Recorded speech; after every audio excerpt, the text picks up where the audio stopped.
Omukoro gutandikira n'ekitambo kya misa ekyebembirwe Father Richard Beinomugisha.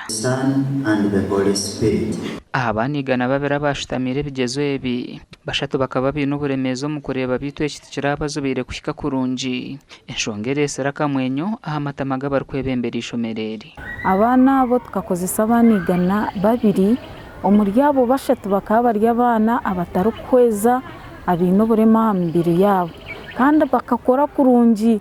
Babiri bakaba baine 17 omwe aine 19 bwenu bakakontributinga kihango kandi nisima begesa baba barikubegesa okugira ngu nabo baba abantu b'omugasho omu biro by'omumaisho.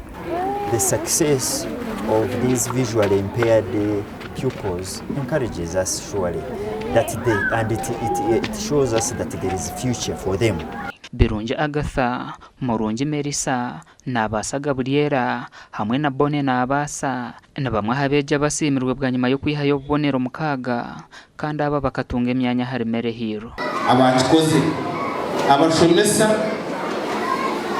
nanguna n'abateeki tunahura n'ubagamba abo kwaba bana abo tabateekire abo bantu abo kwa bari okwenyuma tutagamba muba kuretera abana bagira bata bakikora. So ntusima wakati batera umuhimbo kugira ngo mwongere mwamani so that we can better the best. Amashomero nkaga nashatu ga government muri Mbarara City yona St Helens zikakwata omwanya gwa mwenda ombigezo by'umwaka guhwire.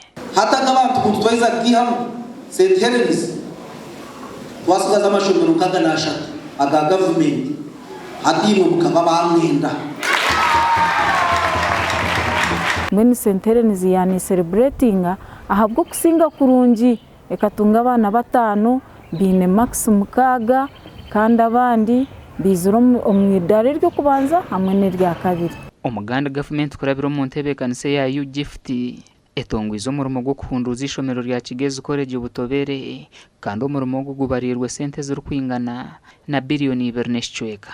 Aza kwera ibihundurire abana bitu baza kubarara ahantu habonere muno kunatambura ninga mwareba ebyombe ku byitu bikaba byakuzire bimwe bya bitene window bitene amadisi ibintu by'enyiji ibindi toilets kafuka. Sentaro bya Mugisha orumeya wa Kabara shabiro kwasiba umurimo ogu okugukora nko kucishemerere. Turaza gukora ahari library bakore ahari ecyombe ko kiri mu computer tukore ahari bigangaga bakomore bwakosa babeka hero de toilet zo burembe hamwe n'ibidabiro by'abana then tukoreho kace naha kiyugu. Ishomero rya Kigezi College ubutobere rakatanduka mu mwaka gwa 1957 nk'ishomero ryonke ry'abojo omucyange cya Kigezi.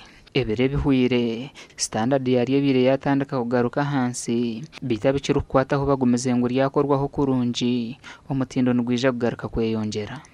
The renovation of this school does not only end with improving the physical infrastructure but goes a long way in providing a better and conducive learning environment, hence fostering academic excellence.